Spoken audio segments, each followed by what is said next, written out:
Bismillahirrahmanirrahim. Now we are going to solving the question about zakat, tax, GST, markup, उशर.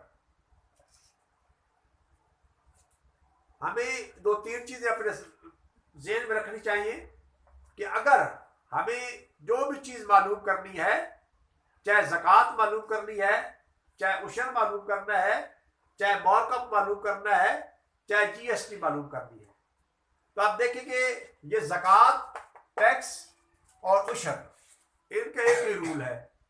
फिर आ जाता है हमारे पास tax और जीएसटी. इसका टैक्स जीएसटी और मार्कअप, इनको हम जो है एक और वे से आप देखेंगे. सबसे पहले इसका आप लोग कंसेप्ट होना चाहिए कि मसलन अब आपको ज़कात देनी है तो you are required three things: rate, amount and ज़कात, पेएबल ज़कात. अब तीन चीजें हैं. अब तीन में से आपको दो मालूम होनी चाहिए, तब आप तीसरी मालूम कर सकेंगे.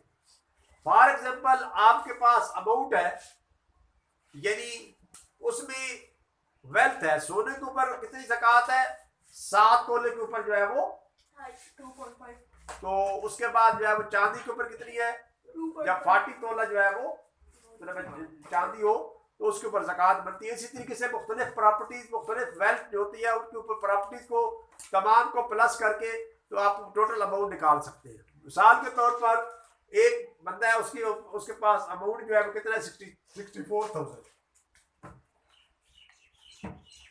Value of allies wealth is 64,000. Find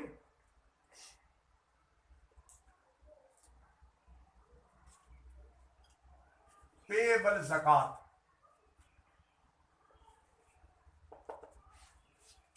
ज़कात का रेट जो है वो फिक्स है. कितना है? 2.5 या 2/1/2. तो अब आपने मालूम क्या करना है? आपको वेल्थ दी हुई है, रेट दिया हुआ है, तो अब आपने ज़कात मालूम करनी है. जब भी आपने ज़कात मालूम करनी है तो ये आ जाएगा, आप लिखेंगे पेएबल ज़कात.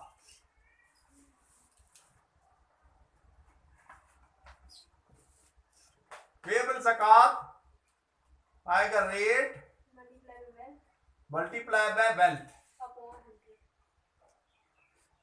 अपॉन 100. तो ये आ जाएगा हमारे पास. रेट आपके पास 2.5 है, वेल्थ कितनी है? 64,000 डिवाइडेड बाय 100. अब 100 को जब आपने डिवाइड करना है तो उसके बाद फिर जो है अब आपको इसका पॉइंट दूर करने से 10 आ जाएगा, ये पॉइंट खत्म हो जाएगा. अब आपके पास आसान क्वेश्चन का हल करने के लिए 25 1 25 25 4 100. इसकी एक जीरो काट के, इसकी एक जीरो काट के, 4 1 4 4 1 4 4 6 आपकी ज़कात आ गई. ज़कात का अमाउंट आ गया 1600. ये आपके पास क्या है? ज़कात. अब ये है कि अगर आपको ज़कात दी गई हो, आपको ओरिजिनल अमाउंट मालूम करना है, तो फिर आप कौन सा फार्मूला इस्तेमाल करेंगे? यदि इसी सवाल से मैं आप लोगों को मैथड समझा रहा हूं, जब भी आप इस कंसेप्ट को आप समझे. अब आपके पास क्या है कि पेएबल ज़कात, अमाउंट ऑफ ज़कात. अमाउंट ऑफ ज़कात is 1600. What will be the original amount, या what will be the amount on which you have paid the ज़कात. तो अब आपको देखने अमाउंट. अब अमाउंट आप लोगों ने मालूम करना है, तो अमाउंट आ जाएगा अब आपके पास ज़कात मल्टीप्लाई बाय 100 अपॉन रेट. ये अब आपके पास क्या आ जाएगा? अमाउंट का. आपको अमाउंट का फॉर्मूला जब आपने अमाउंट मालूम कर, ये पेएबल ज़कात या ज़कात paid multiply by 100 divided by rate. तो ज़कात कितनी पेड की थी? 1600 मल्टीप्लाई बाय 100, रेट क्या? 2.5. आप इसी को क्या करेंगे? इस पॉइंट को दूर करेंगे तो ये 10 आएगा, 10 ऊपर चला जाएगा तो आपके पास आ जाएगा multiply by 10, 25 4s are 16 4s are 64, 3 zero आ जाएंगे साथ, ये 64,000 आपका क्या आ गया, ज़कात अमाउंट आ गया, जिस पर आपने अमाउंट आ गया। अब आपको अमाउंट भी दिया हुआ है और ज़कात भी दी गई है। अब आपने रेट मालूम करना है, तो what will you use the formula. अब आप लोगों ने रेट मालूम करना है, ये याद रख लेंगे जब भी कोई चीजें आपने मालूम करनी है, 3 में से 2 दी गई होगी और एक फाइंड करनी होगी। अब आपने मालूम करना है rate. Rate is equal to amount of ज़कात multiply by 100 divided by total amount, यानी वैल्यू ऑफ वेल्थ अमाउंट आ जाएगा। तो ज़कात कितनी दी है आप लोगों ने, 1600। रेट क्या है, sorry multiply by 100 divided bye 64,000। ये 3 जीरो गई। अब आपके पास 16 1s आर 16, 10 हो जाएगा और 64 आर 64। अब आप 2 5s are 10, 2 2s are 4, 5/2 is equal to 2.5%। ये अब आपका रेट आ जाएगा 2.5%। स्टॉप कर देना।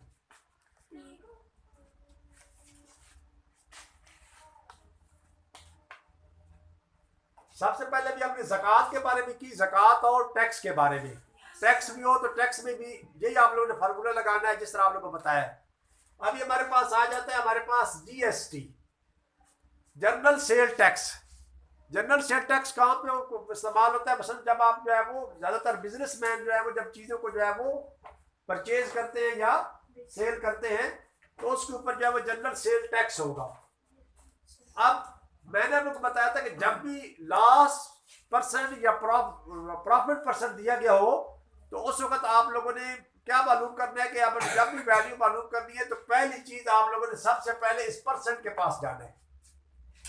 अब सवाल को सबसे पहले पढ़ेंगे, कहते हैं कि the price of bicycle is RS 6,480। अब आपके पास ये प्राइस दी गई है लेकिन कहता है इंक्लूसिव 8% जीएसटी। अब इससे इसका मकसद यह है कि इसके अंदर टैक्स भी, जीएसटी टैक्स भी इसके अंदर इंक्लूडेड है। तो अब ये सिर्फ जो है अब आपके पास जिसकी प्राइस है, जब आपने साइकिल लेने गए तो ओरिजिनल जो प्राइस थी साइकिल की वो कम थी, लेकिन जब उसके साथ आपने जनरल सेल टैक्स दिया है तो जनरल सेल टैक्स देने के बाद यू हैव पेड 6,480 रुपीज, लेकिन साइकिल की ओरिजिनल कीमत जो है वो और है।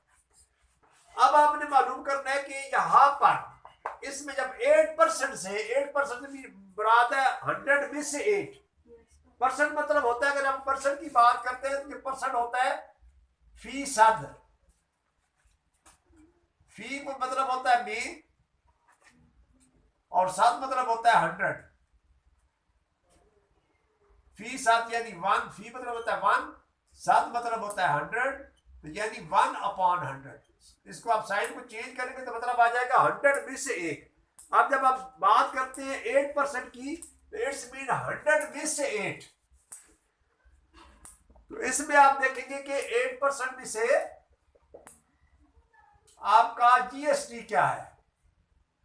जीएसटी आपके पास 8 है और आपकी ओरिजिनल अमाउंट क्या है, वो है अब आपके पास 100। ओरिजिनल क्या है 100 है और आज बैठ बेटा ओरिजिनल क्या है 100। अब जब आपने देखना है कि ओरिजिनल जब 100 है तो 8% 100 के ऊपर उसने 8 रुपये जो है वो जनरल सेल टैक्स दिया है। तो अब आपने जनरल सेल टैक्स समेत उसने कितना अमाउंट दिया है 108, ये उसने अमाउंट दिया। अब आप देखेंगे कि अब आपके पास ओरिजिनल अमाउंट क्या आएगा।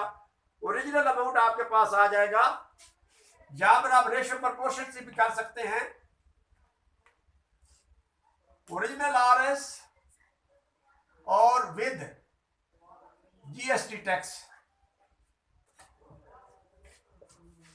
ओरिजिनल अमाउंट जो है आपके पास कितना है, 100 है, तो कितना दिया अब आपने, 108 विद जनरल सेल टैक्स। अब जनरल सेल टैक्स अगर आपने 6480 दिया है तो ये एक्स आ जाएगा, यानी अब आपके पास ओरिजिनल अमाउंट में ज्यादा होगा, दोनों क्या हो जाएंगे, डायरेक्ट मेथड हो जाएंगे। क्या हो जाएगा, direct method.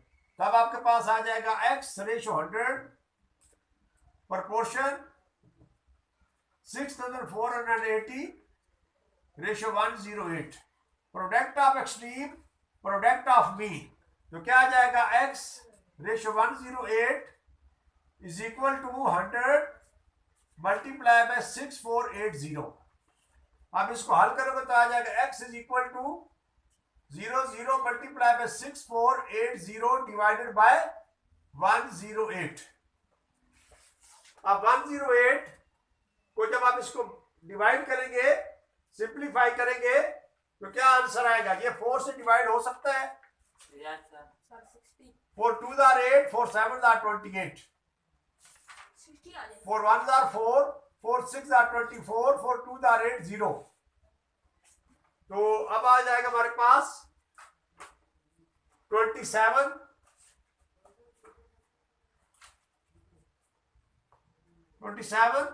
1s are 27, 27 6s are 162, 27 6s are 162, 60 आ गया, तो 60 को इस 100 से मल्टीप्लाई करेंगे तो आ जाएगा हमारे पास 6000, यानी ओरिजिनल अब आपके पास अमाउंट जो था वो 6000 था। कितना था, 6000। अब आपने अगर ओरिजिनल अमाउंट दिया हो तो अगर आप इसके साथ टैक्स मालूम करना होगा कि आपको ओरिजिनल अमाउंट भी पता है और उसके बाद अब आपके पास रेट भी पता है, तो टैक्स मालूम करना हो तो उसके मुताबिक आप उसका उस तरीके से भी निकाल सकते हैं। बाकी इसका मेथड दूसरा भी है कि अगर आपने देखना है ओरिजिनल अमाउंट, फार्मूला भी लिख सकते हैं, ओरिजिनल अमाउंट